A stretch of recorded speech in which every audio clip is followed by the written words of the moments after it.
Welcome back. We are learning new details about the potential purpose of CIA Director John Ratcliffe's secret trip to Moscow earlier this week. A U.S. official and an advisor to the Kremlin telling NBC News Director Ratcliffe met with Russia's top spy chief to ask that Moscow not share intelligence with Iran.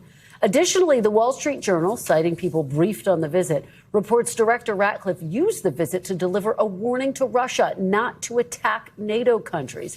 NBC News has not confirmed that reporting, but both Washington and Moscow have been downplaying the visit. Yesterday, President Trump called the meeting semi-routine. Russia's director of the Foreign Intelligence Service similarly calling it a routine professional engagement.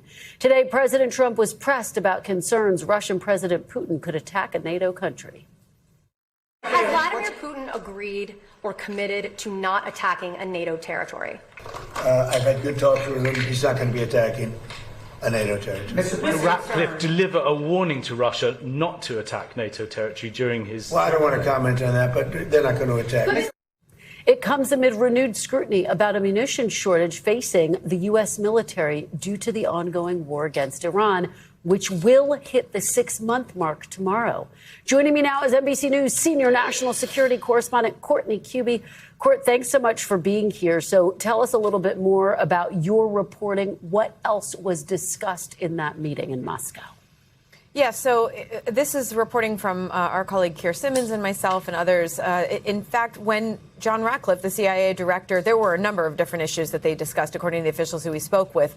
But one of them was Iran. And in fact, John Ratcliffe, the CIA director, specifically asked his essentially Russian counterpart, Sergei Naryshkin, for Russia to stop sharing intelligence with Iran that could be used against the U.S. in this ongoing conflict there, and could also theoretically be used against commercial shipping and against U.S. allies there in the region. Now, for the Russian part, they said that they are not sharing intelligence, but acknowledge that there is a partnership between those two countries. But again, Kristen, that was not the only topic. The officials who we spoke with said that there were a number of different topics that were discussed in this. But as you said, President Trump has said, look, this was a semi-routine visit that they had. Kristen, the reality is John Ratcliffe this is, as far as we know, his first visit to Russia as the CIA director. And it is the most senior Trump administration official to visit that country, again, as far as we know, during this administration. Well, it's great reporting, Court, from you and the team. I want to ask you about something you and I have spent a lot of time discussing. Tomorrow marks the 6-month mark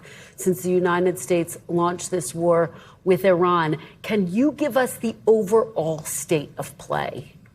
I mean, in some ways, it's a stalemate right now. The U.S. military continues to have more than 50,000 people there. There's more than 20 ships that are there. I mean, they are basically enforcing the blockade, but there are more ships there than are needed to enforce a blockade of the Strait of Hormuz, Kristen. The U.S. could really do that with a couple of destroyer squadrons, and instead the U.S. has 2 carrier strike groups there.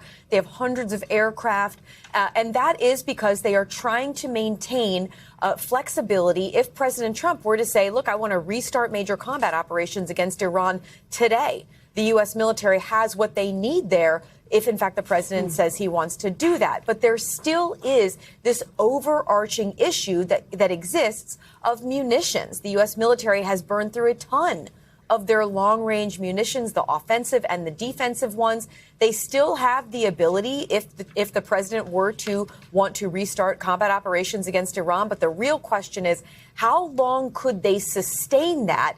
And what is the impact on other potential flashpoints in the world? That's one of the real concerns here, is that, you know, the U.S., if in fact they were to go back into combat with Iran, and not just this day-to-day of Iran firing off projectiles into the Strait of Hormuz, it could have a real impact on U.S. readiness all around the world. Well, I know that that's one of the critical considerations, particularly at the Pentagon. Court, I do want to play something President Trump said yesterday and get your reaction on the other side. Take a listen. The strait is open. We take a lot of ships through the strait now. We're taking them in. The mines are gone. You probably saw that. We put it out yesterday, all the mines. We got rid of the mines. But the strait, it's functioning. It's a functioning strait. Yes, every once in a while there'll be a drone or a rocket or something shot, but it is a very functioning strait. Court, what is the reality check here? Is the Strait of Hormuz functioning, as the president said?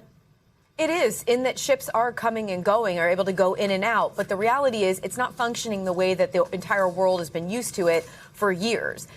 Now, as President Trump said, Iran and the IRGC continue to fire projectiles on a near daily basis. It's just a matter of whether they are actually striking commercial ships. The U.S. military shooting some of them down in some cases, but we have seen them actually strike and damage commercial shipping. That's not the real issue, though. It's not even whether they are actually hitting those ships. It's just the fact that that threat exists. That is one of the things that's really impacting commercial shipping going in and out of the strait. It is down dramatically from where it was before the war started, Kristen. That fear factor. Courtney Kube, thank you for covering so many angles for us. As always, really appreciate it. We thank you for watching. And remember, stay updated on breaking news and top stories on the NBC News app or watch live on our YouTube channel.